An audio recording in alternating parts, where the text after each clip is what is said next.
Hi guys, welcome to my channel. आज हम पढ़ेंगे ग्रेड 6 की उर्दू सबक नंबर 6, चांद मेरी ज़मीन फूल मेरा वतन। तो चलिए आइए शुरू करते हैं। सवालात के मुख्तसर जवाब दें। शायर को अपना वतन और इसकी ज़मीन कैसी लगती हैं? जवाब है, शायर को अपनी ज़मीन चांद की तरह हसीन और अपना वतन फूल की तरह खूबसूरत लगता है।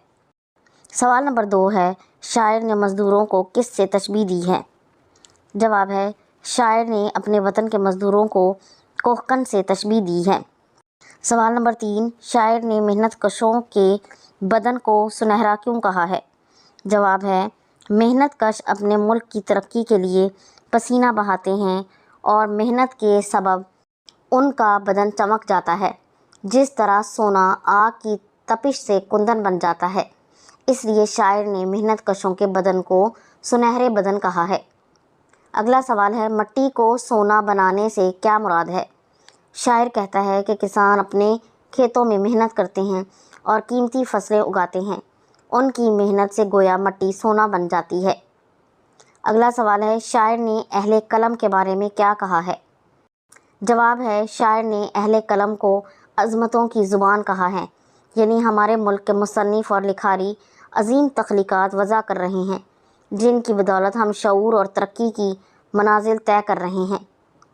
अगला सवाल है, कोई नज़म या सबक जिस मौजू पर मबनी होता है उसे मरकज़ी ख़याल कहते हैं। उस्ताद मोहतरम की मदद से इस नज़म का मरकज़ी ख़याल लिखें। नज़म चांद मेरी ज़मीन फूल मेरा वतन साकी जावेद की नज़म है, जिसमें शायर अपने वतन से मोहब्बत का वालेहाना इजहार करता है। शायर कहता है कि मेरा वतन फूल की तरह हसीन और मेरे वतन की सरज़मीन चांद की तरह रोशन है। शायर कहता है कि मेरे वतन के मेहनत कश दहकान, मज़दूर, अहले कलम और फ़ौजी जवान सभी वतन की तरक्की और खुशहाली में अपना अपना हिस्सा डाल रहे हैं। मेरा वतन इस्लाम के नाम पर कायम हुआ और इसकी सरहदों पर ईमान का पहरा है। इंशाअल्लाह ये ता क़यामत कायम रहेगा और मेहनत कश मज़दूर और किसान अपनी मेहनत से इसकी मट्टी को सोना बनाते रहेंगे। तो ये थे आज सवालात के जवाब। अगर आपको ये वीडियो अच्छी लगी है तो इसे लाइक और शेयर ज़रूर कर दें और इस तरह की मज़ीद वीडियोज़ को देखने के लिए मेरे चैनल को सब्सक्राइब ज़रूर कर लें। अगली वीडियो तक के लिए अल्लाह हाफ़िज़।